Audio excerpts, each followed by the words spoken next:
1993 December മാസത്തിലാണ് ഏഷ്യാനെറ്റിൽ ഞാൻ നമ്മൾ തമ്മിൽ എന്നുള്ള കേരളത്തിലെ ആദ്യത്തെ ടോക്ക് ഷോ ആരംഭിക്കുന്നത്. പ്രമോദാണ് ആദ്യത്തെ വാർത്ത വായിച്ച ആൾ ഏഷ്യാനെറ്റിൽ. അത് കഴിഞ്ഞ് ഒരു 2008 ആകുമ്പോൾ ഞാൻ ഏഷ്യാനെറ്റിൻ്റെ പടിയിറങ്ങുന്നു.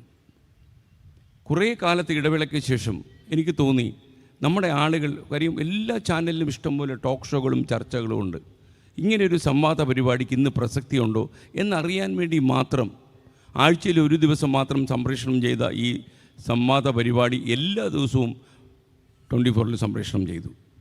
ആളുകൾക്കൊരു മാറ്റവുമില്ല എന്നാണ് എനിക്ക് മനസ്സിലായത്. ആദ്യത്തെ എപ്പിസോഡ് തന്നെ സോഷ്യൽ മീഡിയയിൽ 40 ലക്ഷത്തോളം ആളുകൾ കണ്ടു എന്നതാണ് സത്യം. അപ്പോൾ എനിക്ക് മനസ്സിലായി, ഈ പ്രേക്ഷകരിലല്ല പ്രശ്നം, നമ്മളിലാണ് പ്രശ്നം. നമ്മൾ പലപ്പോഴും അവതരിപ്പിക്കുന്ന കാര്യങ്ങൾ ഈ സമൂഹത്തിന് ഗുണം ചെയ്യുമോ എന്ന് നമ്മൾ പലപ്പോഴും ആലോചിക്കാൻ കഴിയുന്നില്ല. മത്സരം അതിൻ്റെ ഏറ്റവും പാരമ്യത്തിൽ നിൽക്കുന്ന അവസ്ഥയിൽ ടെലിവിഷൻ ചാനലിൻ്റെ ഉടമകൾ തമ്മിൽ പോലും കണ്ടാൽ സംസാരിക്കാത്ത ഒരു സാഹചര്യത്തിലേക്ക് കാര്യങ്ങൾ കൈവഴുതി പോയി കഴിഞ്ഞു. നമുക്കറിയാം, കേരളം എന്ന് പറഞ്ഞാൽ ഗൗരി പറഞ്ഞതുപോലെ ഒരുപാട് പ്രശ്നങ്ങൾക്ക് നടുവിൽ ജീവിക്കുന്ന ഒരു സംസ്ഥാനമാണ്. ഇപ്പോൾ പശ്ചിമേഷ്യയിൽ യുദ്ധം നടക്കുന്നു. പല ആളുകളും ചോദിക്കുന്നു, അവിടെ എവിടെയോ യുദ്ധം നടക്കുന്നതിന് അമ്മാവൻ്റെ കടലിടുക്ക് അടച്ചിട്ടുണ്ടെങ്കിൽ നമുക്കെന്ത് പ്രശ്നം, ഓർമൂസ് അവൻ്റെ അമ്മൂമ്മയുടെ എന്ന് പറഞ്ഞിട്ട് ആൾക്കാർ പറഞ്ഞുകൊണ്ട് നടക്കുക. ഇന്നലെ ഞാൻ ഒരു സംഭവം കേട്ട് ഞെട്ടിപ്പോയി. കൊച്ചിയിൽ തേവര SH കോളേജിലെ ക്യാൻറ്റീൻ മാനേജർ സൂയിസൈഡ് ചെയ്തു. അദ്ദേഹം 2.5-3 മാസമായി ഈ തേവര കോളേജിലെ ക്യാൻറ്റീൻ അടച്ചിട്ടിരിക്കുകയാണ്. പിന്നെയും തുറക്കാൻ തീരുമാനിച്ചപ്പോഴാണ് ഗ്യാസ് കിട്ടുന്നില്ല, കടം കയറി മുടിഞ്ഞു. ഇങ്ങനെ 10-30 തൊഴിലാളികളുണ്ട്. എന്ത് ചെയ്യണമെന്നറിയാതെ ആലോചിച്ച് വിഷണനായിട്ട് അദ്ദേഹത്തിൻ്റെ സ്റ്റോർ റൂമിൽ കയറി അദ്ദേഹം അങ്ങ് തൂങ്ങി മരിച്ചു. എനിക്കൊക്കെ അടുത്തറിയാവുന്നൊരു മനുഷ്യനാണ്. കൊച്ചിയിൽ ഞാൻ കണ്ട വ്യവസായി അല്ലാത്ത ഏക വ്യവസായി അദ്ദേഹമാണ്. അതായത് എല്ലാവരും നന്നായിട്ട് ഭക്ഷണം കഴിച്ച് സുഭിക്ഷമായിട്ട് ചിരിച്ച് പൈസ നിലയിലും കുഴപ്പമില്ല, മടങ്ങിപ്പോയാൽ മതി എന്ന് വിശ്വസിക്കുന്ന ഒരു കട്ടപ്പനക്കാരൻ. ആ മനുഷ്യൻ്റെ ജീവിതം ഒടുങ്ങി അവിടെ. ഞാൻ വളരെ കൂടുതൽ ആ മനുഷ്യൻ എന്താ സംഭവിച്ചത് എന്നറിയാൻ വേണ്ടി അന്വേഷിച്ചു. കാരണം ഞാൻ ആ ക്യാൻറ്റീനിൽ ചിലപ്പോഴൊക്കെ പോയി ഭക്ഷണം കഴിക്കുമായിരുന്നു. അപ്പോൾ പശ്ചിമേഷ്യയിൽ ഓർമോസ് കടലിടുക്ക് എൻ്റെ വികാരമല്ല എന്ന് ചിന്തിക്കുന്ന മലയാളിക്ക് മുമ്പിൽ ഒരു തൂങ്ങി മരണം. നമ്മൾ ആലോചിച്ച് നോക്കണം. ഒരു ലോകത്തുണ്ടാകുന്ന പ്രശ്നങ്ങൾ നമ്മുടെ അടുക്കള ആക്രമിച്ച് കയറുന്നത് കൂടാതെ നമ്മുടെ ആളുകളുടെ ജീവൻ എടുക്കാൻ പോലും കഴിയുന്നൊരു സാഹചര്യം നിലനിൽക്കുന്ന സമയത്താണ് നമ്മളിത് ചർച്ച ചെയ്യുന്നത്. എനിക്ക് തോന്നുന്നത് കേരളം എന്ന് പറയുന്ന ഈ സംസ്ഥാനം വളരെയേറെ പ്രശ്നങ്ങളിലേക്ക് മുഖം കുത്തി വീഴുമോ എന്ന് ആശങ്കപ്പെടുന്ന ഒരാളാണ് ഞാൻ. നമുക്കറിയാം, കോവിഡ് കാലം കഴിഞ്ഞപ്പോൾ 2 ലക്ഷം മലയാളികൾ കേരളത്തിലേക്ക് മടങ്ങി. ഈ 2 ലക്ഷം മലയാളികൾ പലരും പശുവള്ളത്തിലേക്ക് പോയി, ചിലർ പെട്ടിക്കട തുടങ്ങി, പലരും രക്ഷപ്പെട്ടില്ല. ഇപ്പോൾ EMI അടയ്ക്കാൻ പറ്റാതെ ബുദ്ധിമുട്ടുകയാണ്. കേരളത്തിൻ്റെ സമ്പദ് വ്യവസ്ഥയിൽ ഗൾഫ് നാട്ടിലെ മണി ഉയർത്തുന്ന സ്വാധീനം എന്താണെന്ന് ഞാൻ നിങ്ങളോട് പറയേണ്ട. ഇപ്പോൾ തന്നെ ഈ മാസം ഡിമാൻഡ് ഡ്രാഫ്റ്റുകൾ വന്നിട്ടില്ല, DD എത്തിയിട്ടില്ല. കാര്യം ഖത്തർ പോലെയുള്ള രാജ്യങ്ങളിൽ 10,000 ഖത്തർ റിയാലിനപ്പുറം അയക്കാൻ അവരനുവദിക്കുന്നില്ല. പല എമിറേറ്റുകളിലും റെമിറ്റൻസ് കൊടുക്കാൻ പറ്റുന്നില്ല.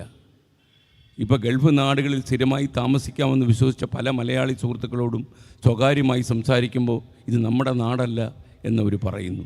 കേരളത്തിലേക്ക് എത്രയും വേഗം മടങ്ങി വരണം എന്ന് പറയുന്നു. 1-2 ആളുകളാണോ? 40 ലക്ഷം ആളുകൾ ഈ കേരളം പോലെ കൊച്ചു സംസ്ഥാനത്തേക്ക് മടങ്ങി വന്നാൽ എന്തായിരിക്കും അവസ്ഥ? മാധ്യമങ്ങൾ ഗൗരവത്തോടെ കാണാതെ പോകുന്ന വിഷയമാണ്. യുദ്ധം വരുമ്പോൾ ഗൾഫ് നാടുകളിൽ കാറ്റൊന്നടിച്ചാൽ, ഇലയൊന്ന് അനങ്ങിയാൽ നമ്മൾ ആകെ തകർന്നു പോകുന്ന സാഹചര്യം ഇന്നുണ്ട്. അവിടെയാണ് നമ്മൾ നമ്മുടെ ഈ മാധ്യമങ്ങളുടെ പങ്ക് പരിശോധിക്കുന്നത്. എനിക്കറിയാം, ഈ വാർത്താ ചാനലുകളും എൻ്റർടൈൻമെൻറ്റ് ടെലിവിഷൻ ചാനലുകളും ആവോളം കാണുന്ന ആളുകളുടെ വ്യത്യാസം ഞാൻ നന്നേ മനസ്സിലാക്കിയിട്ടുണ്ട്. ഒരു എൻ്റർടൈൻമെൻറ്റ് ടെലിവിഷൻ കാണുന്ന ഒരാൾ, ഫ്ലവേഴ്സോ ഏഷ്യാനെറ്റോ കാണുന്ന ഒരാൾ, അയാളുടെ കയ്യിൽ ഒരിക്കലും നമ്മൾ റിമോട്ട് കാണില്ല. അയാൾ റിമോട്ട് അവിടെ വയ്ക്കും. കാര്യം ഒരു പ്രോഗ്രാം, ഇപ്പോൾ ഫ്ലവേഴ്സ് ടോപ്പ് സിംഗർ അല്ലെങ്കിൽ ഏഷ്യാനെറ്റിലെ ഒരു സ്റ്റാർ സിംഗർ, ഈ പ്രോഗ്രാം കാണുമ്പോൾ അവർക്കറിയാൻ 1 മണിക്കൂർ ഡ്യൂറേഷനുണ്ട്, ആ ദൈർഘ്യത്തിൽ ഞാനിത് കാണുന്നു എന്ന്. എന്നാൽ വാർത്താ ചാനൽ കാണുന്ന ആൾ അസ്വസ്ഥനാണ്. അവൻ കയ്യിൽ തന്നെ റിമോട്ട് പിടിച്ചിരിക്കുക. പ്രമോദരാമൻ പ്രിയമുള്ളവരെ എന്ന് പറയുമ്പോൾ ഒറ്റ പെതുക്ക, ശ്രീകണ്ഠൻ നായർ അപ്പുറത്ത് എന്തെങ്കിലും പറയുന്നുണ്ടോ എന്നറിയാൻ ഇപ്പുറത്തേക്ക് ചാടിക്കളിക്കുന്നു. അത് കഴിയുമ്പോൾ ഗൗരിദാസ് നായരുടെ ചർച്ചയുണ്ടോ അപ്പുറത്ത്. ഇങ്ങനെ ചാടി നടക്കുന്നു. നമുക്ക് അത്ഭുതം തോന്നിപ്പോകും. ഈ 24 ഇങ്ങനെ സംപ്രേഷണം ചെയ്യുമ്പോൾ നമ്മുടെ ചാനലിലിരിക്കുന്ന ആളുകളെക്കാളും 24 മാത്രമല്ല മറ്റുള്ള ചാനലുകൾ മോണിറ്റർ ചെയ്യുന്നതിലെ പ്രേക്ഷകരാണ്. അവർ പറയുന്ന മുട്ട ഇപ്പോൾ ഒരു പരിപാടിയായിട്ട് ഇറങ്ങിക്കൊണ്ട് സൂക്ഷിച്ചോ എന്ന് ഇവൻ നമ്മളോട് പറയുക.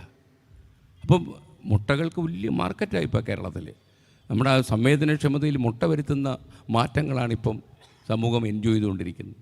ഞാൻ പറയുന്നത് കേരളത്തിൽ കുറച്ച് TV ചാനലുകളിലൂടെ വരുമെന്നാണ്. ഈ അടുത്തിടെ ഡൽഹിയിൽ വെച്ച് ഒരാൾ എന്നോട് പറഞ്ഞു 5 ചാനലിനും കൂടെ പൊട്ടൻഷ്യലുണ്ട് ഇവിടെ എന്ന് പറഞ്ഞു. മാത്രമല്ല ഒരു മാധ്യമ സുഹൃത്ത് പറഞ്ഞു കേരളത്തിൽ ഒരു 2-3 കോടി രൂപയൊക്കെ എടുക്കാനുള്ള മാർക്കറ്റ് ഇവിടെ ഉണ്ട്. ആകെ ഇത്രയേ ഉള്ളൂ. എല്ലാവർക്കും കൂടെ വീതം വെച്ച് കൊടുക്കുക. ഇപ്പം നമ്മൾക്ക് സംഭവിക്കുന്ന യാഥാർത്ഥ്യം അറിയണം.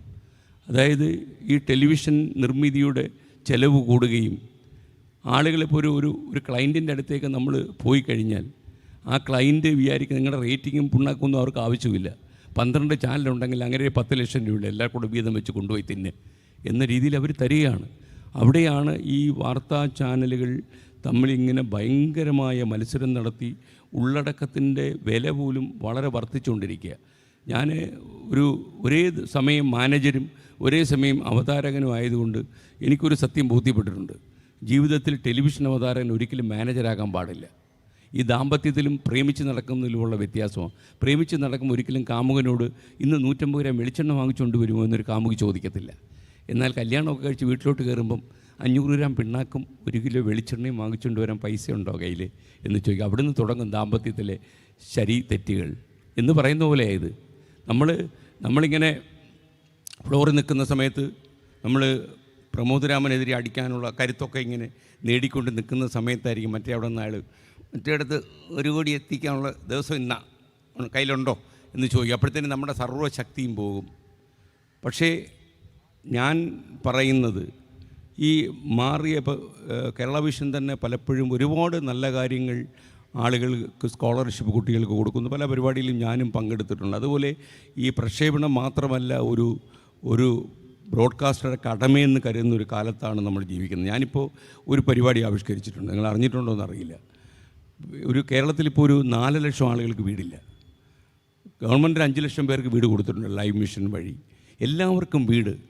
ഞാൻ ആദ്യം 2030 എല്ലാവർക്കും വീട് നിട്ടപ്പോൾ നമ്മുടെ ഓഫീസിലുള്ള വെട്ടിക്കളഞ്ഞു. അത് പറ്റത്തില്ല എന്ന് പറഞ്ഞു. ഈ 4 ലക്ഷം ആൾക്കാർക്ക് നമുക്ക് ഈ 2030 വീടുണ്ടാക്കി കൊടുക്കാൻ പറ്റത്തില്ല എന്ന് പറഞ്ഞു. അങ്ങനെയാണ് നമുക്ക് 1000 വീട് അനൗൺസ് ചെയ്യാൻ തോന്നി. ഞാൻ 1000 വീട് അനൗൺസ് ചെയ്തിരിക്കുക. ശരിക്കും അതിൽ 10-200 വീടിനുള്ള ആളായി കഴിഞ്ഞു. ചിലപ്പോൾ ഒരു 2030-32 ആകുമ്പോൾ എല്ലാവരും സഹകരിച്ചാൽ കേരളത്തിൽ വീടില്ലാത്ത ആരും ഉണ്ടാകില്ല. ഇതൊക്കെ ഒരു മാറി വരുന്ന മാധ്യമത്തിൻ്റെ ഒരു റോളാണ്. ഇപ്പോൾ ഞാൻ ഒറ്റയ്ക്കായിരുന്നെങ്കിൽ ഈ മാധ്യമം എൻ്റെ കയ്യിലില്ലെങ്കിൽ എനിക്കൊരിക്കലും ഇത് ചെയ്യാൻ കഴിയില്ല. അപ്പോൾ നമുക്ക് ഈ എത്രയോ ആളുകൾ ഇപ്പോൾ ചെല്ലാനത്ത് 2-3 വീടിടിഞ്ഞ് വീണു. അപ്പോൾ അതിനകത്ത് ഒരു വീട്ടമ്മ നിന്നിങ്ങനെ പറയുകയാണ്, ഇങ്ങനെ ഇനി എന്നാണ് സർക്കാരിൽ നമുക്കൊരു വീട് അനുവദിച്ച് വെയിലും മഴയും ഏൽക്കാതെ ഞങ്ങൾ കിടക്കാൻ പറ്റുക. ഞാൻ ആ റിപ്പോർട്ടർ വിളിച്ച് അവർക്ക് 3 വീട് വെച്ച് കൊടുക്കാമെന്ന് പറയാൻ പറഞ്ഞു. നമുക്ക് ഈ ഒരു മാധ്യമത്തിൻ്റെ ശക്തി കൊണ്ട് ഈ 3 വീട് പണിയിച്ചു കൊടുക്കാൻ പറ്റും. അതിൻ്റെ പണി ഉടനെ തുടങ്ങും. അപ്പോൾ ഞാൻ പറയുന്നത് സോഷ്യൽ റെസ്പോൺസിബിലിറ്റി എന്ന് പറയുന്നത് ഒരു മാധ്യമപ്രവർത്തകന് തീർച്ചയായിട്ടും വേണം. പക്ഷേ അതേസമയം സംഭവിച്ചുകൊണ്ടിരിക്കുന്ന അപജയം ഗൗരിക്കുമൊക്കെ അറിയുന്നത് പോലെ ഈ നാട്ടിൽ വലിയൊരു വാല്യൂ സിസ്റ്റം നമുക്കുണ്ടായിരുന്നു. നേര് പറയുക, നേരെ ചിന്തിക്കുക, അതുപോലെ അഴിമതിയും കൈക്കൂലിയും അങ്ങനെ നമ്മുടെ ശരീരത്തിൽ പുരളാതെ നടക്കുക, നമുക്ക് ഗിഫ്റ്റുകൾ തന്ന് നമ്മളെ സ്വാധീനിക്കാൻ ആളുകൾ ശ്രമിച്ചാൽ ആ വഴി നടക്കാതിരിക്കുക. എത്ര മാധ്യമപ്രവർത്തകരെ കൊണ്ട് ഇത്തരം കാര്യങ്ങളെ പ്രതിരോധിക്കാൻ കഴിയും? കുറേ അധികം കാലം ഗൗരി ഹിന്ദുവിൻ്റെ റിപ്പോർട്ടറായിരുന്നു. ഏതെങ്കിലും ഒരു ധനാഠ്യൻ വിചാരിച്ചാൽ ഗൗരിക്കൊരു ഗിഫ്റ്റ് കൊടുത്ത് ഒരു വാർത്ത മാറ്റിമറിക്കാൻ കഴിയും എന്ന് ഞാൻ വിശ്വസിച്ചിരുന്നില്ല. കാരണം അതൊരു തലമുറയുടെ ഇതായിരുന്നു.